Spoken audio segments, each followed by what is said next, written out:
fucking sweaty ass fake bedroom. No, living room. Uh, this is the Vulgar Hub. I'm Tali. I am the CEO and chief editor of Vulgar Magazine, which is a magazine that I created because I think that the world needed a doper magazine for really dope, fat ass women. Uh, so, I mean, to tell you a little bit about myself, I am from New York. I'm Dominican. I went to the University of Miami. I was on track to be a doctor. I was pre-med. I graduated with a biology and chemistry degree. And towards the end of, my time there, very close to actually being a doctor, I couldn't uh, finish paying for my loans and stuff. So, anyways, long story short, something that really in the beginning was supposed to be a really shitty, experience for me, somebody who's never been on their own, and like not like my parents own supermarkets. Like I didn't know that food cost money until I was like 21. You know what I mean? Like shit was a real like the journey that I went through, not being able to pay for college and everything that I went through to kind of like just make ends meet, uh, allowed me to see beyond, a lot of the stuff that I just wasn't open to. Women being entrepreneurs, women kind of like working nightlife. I grew up hearing that, nightlife is shitty and going to parties and entertainment is shit, and my parents wouldn't let me be a writer. Which is what I'm pursuing now, what I'm doing with my magazine. I write a lot of controversial articles, which is kind of what Vulgar Talks is about. I want to get into some of the things that I touch on in these articles, which is, just stuff that I feel like women, we don't discuss that much, vulgar, like it's lewd and unladylike is, the mantra that we live by. It's like, everything that's unconventional to women, social entrepreneurship, being an artist, being a writer, that's stuff that usually, aren't really open to us.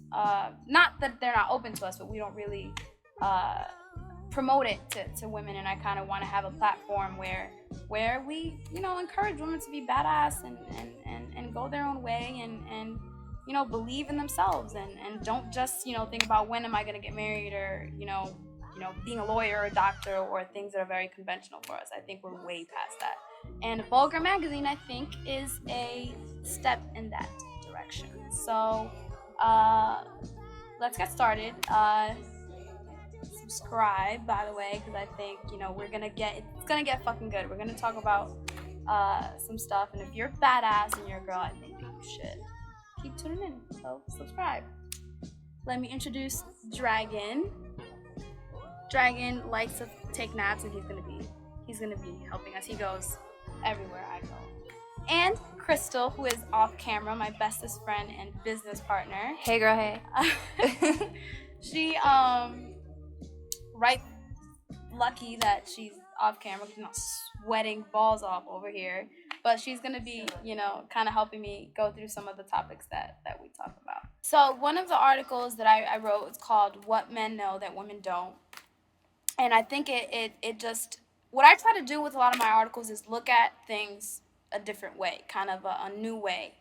It's kind of supposed to be like almost like a big sister, a guide to like, hey, this is the real shit that you're gonna encounter, and how to kind of look at the cause and why it happens. For example, why don't women rule the world? Like, let's be serious. We have vaginas, and we're a lot fucking smarter. Sorry, no offense to you guys back there, but what disadvantages are really against us? Why, we're getting closer in education, where a lot of women are holding top tier jobs. Like, what really is holding us back from progressing and really getting all those equal opportunities? And the article basically talks about it's ourselves a lot of the times, like the way we relate to fucking each other, the fact that, a new girl will walk into a room and every woman there and see her as an immediate competition for some reason, instead of being like, hey, you have a vagina too, like, you like shoes, your shoes are awesome, let's be friends. Like,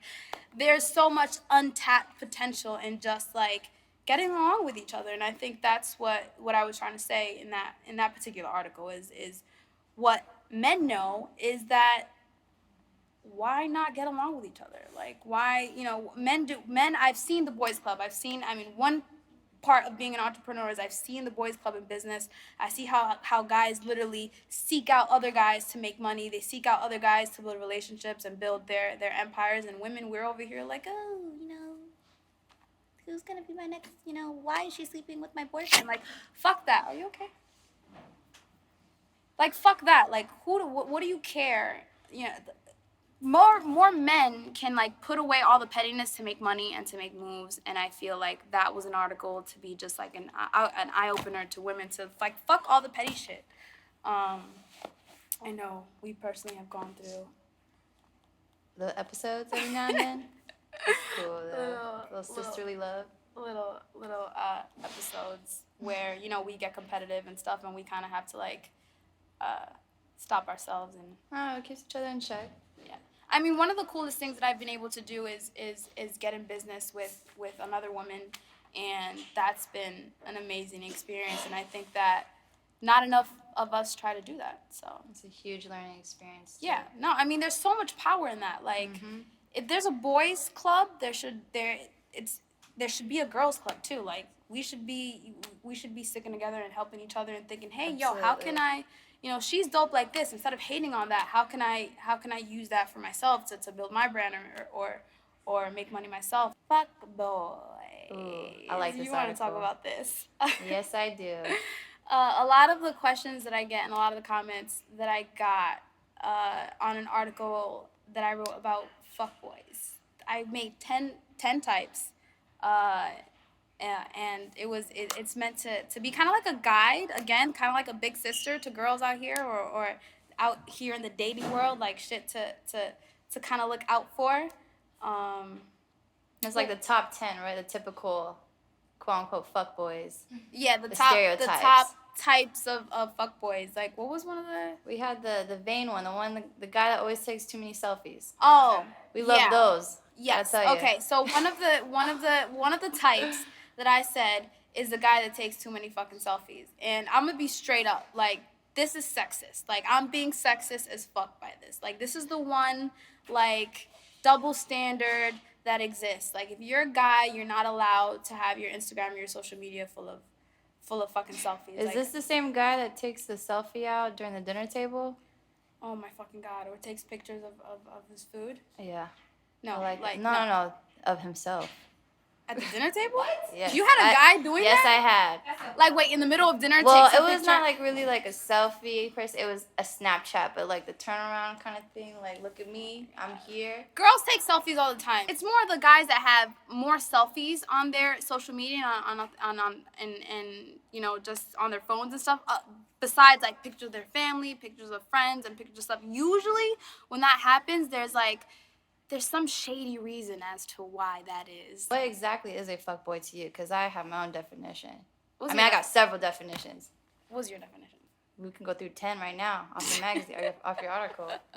The Netflix and chill one. We got the ghoster. The reason that I wrote about the fuckboy. Unless I'm the only one dealing with this. The reason that I wrote about the fuckboy was because I like the term because it's almost like the girl, the male version of like the gold digger, the opportunist. You know what I mean? Just like there's no like real male version for like whore. There wasn't really like a male version of like that like sneaky someone who has ulterior motives and like really just wants to use you for whatever reason. So when I heard fuckboy, I'm like, okay, cool. Finally, there's a term for a guy that's like, gonna pretend that he like wants to date you or be build with you, and then it's some ulterior motive. So that's my definition of the fuckboy. A guy who, okay, because women are like, we're out here making moves like that. So he's like, playing games. Now there's guys gold digger now. Like there's guys gold digging out here now and using women for shit. Y'all getting really smooth talk. And it's new. It's really fucking new. Yeah, if you guys have any, actually I have 10 types. A lot of people submitted like different new types to me. So if you guys have like any new types besides, some of the ones that you wrote, that I wrote about on vulgarmag.com, just let me know. Maybe I'll do like an updated article with some of the stuff that you guys had to say about that. Remember how we talked about the Netflix and chiller? I had got a lot of comments about the Netflix and Chiller. People thought that I was hating on Netflix for some reason, and I'm not hating on Netflix. Actually, Netflix is stepping it up. They have a lot of good fucking shows. Netflix is winning right now with the freaking episodes. Has anybody watched Ozark? That shit is that's I haven't got to it yet. Well, all right. Anyways, the Netflix and Chiller is the guy who always wants to invite you over to watch Netflix or invite himself to your house to watch Netflix. And I identified that as a sign that he might be a fuckboy.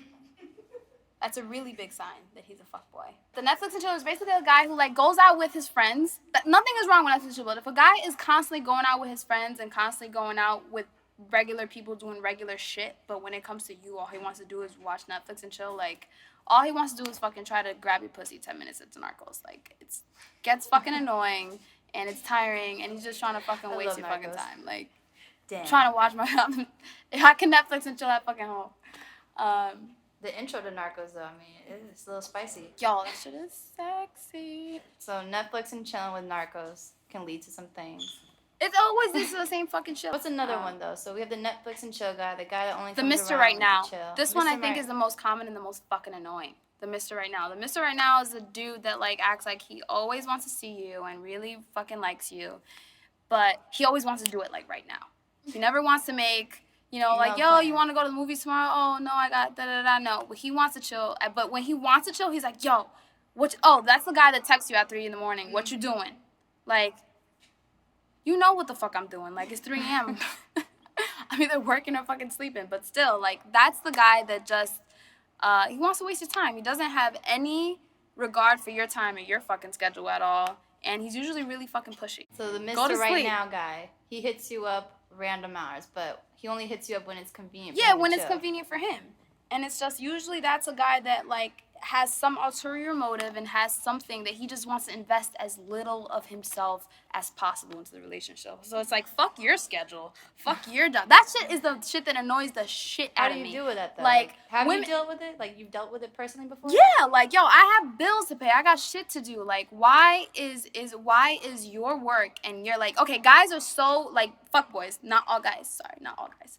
Fuckboys are really quick to be like, well, I got work and I got this and I got that. But when you got work, it's like, really? Like, you don't want to see me, this and that. So it's like when we don't get that respect for our time and for our you know, effort and for the shit that we got to do, that's what I identified as a fuckboy. And... But from experiences, is this why you picked this, like, you wrote about the 10? Is it from your own personal experiences? Oh, yeah, I mean, most of it is my personal experience, and most of it is, like, a lot of it is asking my friends, too. Like, I had a lot of conversations sitting down. To write that article, I sat down with my friends with a lot of wine, and I was like, yo, talk to me about fuckboys. Every girl knew exactly. Yeah, everyone had the same definition or had kind of similar experiences, so I put it all together, and I kind of, all the shit that we had in common, I made 10 types, and it's just kind of a little roadmap of, like, what's the most common fuckboy? I told you the Mr. Right Now. The dude who always wants to fucking waste your time. Damn, the Mr. Right Now. But okay, let's get into the let's get into the nitty gritty. I think the article that I've most gotten feedback on until now has been the mythical vaginal orgasm article. Mythical what? Vaginal orgasm. Sounds you got my interest, baby. Okay, so basically, it makes the article talks about if you guys have ever heard of a famous essay called "The Feminine Mystique," where feminist kind of like proves as to why the vaginal orgasm doesn't exist. So basically, like, there's 2 types of orgasms technically, like the vaginal orgasm and the clitoral orgasm, which basically insinuates that the vaginal orgasm insinuates that the sensation that causes you to have an orgasm, that sensation comes from friction inside of your vagina. So it comes from, like conventional ways of having sex, like jamming a dick in there. So, just like jamming it in there is going to give you an orgasm. As opposed to a clitoral orgasm, which people, a clitoral orgasm is saying that the orgasm that you feel comes from your clitoris. So why is that a big fucking deal? It's a big fucking deal because it would insinuate that it's really the clitoris that is the female penis, not the vagina, which means kind of that, like, we've been doing sex wrong, like, what? for a long time. Basically, like who's been doing sex wrong? Women or men? All of us.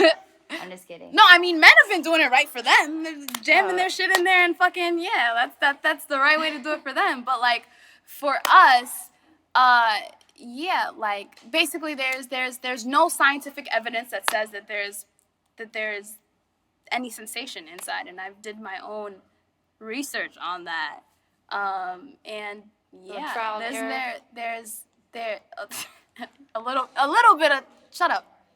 A lot of straight women enjoy girl on girl porn more than, like, guy on girl porn. Do you know why that? Like, I'm saying because, like, they're jamming a dick into a vagina doesn't turn us the fuck on. That's not when you see a girl playing with another girl's tits or like playing with the clitoris. Because that's really where the orgasm comes from. So basically, what I'm saying is, if we really believe that the vaginal orgasm doesn't exist, that means that when you have a girl doggy style or in any position that doesn't give her friction to her clitoris, that bitch is faking.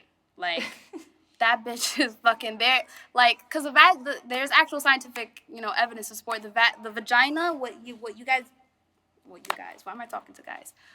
Where the dick goes, is actually not our sex organ, it's just our baby making organ. So there's actually, because babies come through there's actually very little sensation inside of the vagina. Like, because if there was a lot of sensation,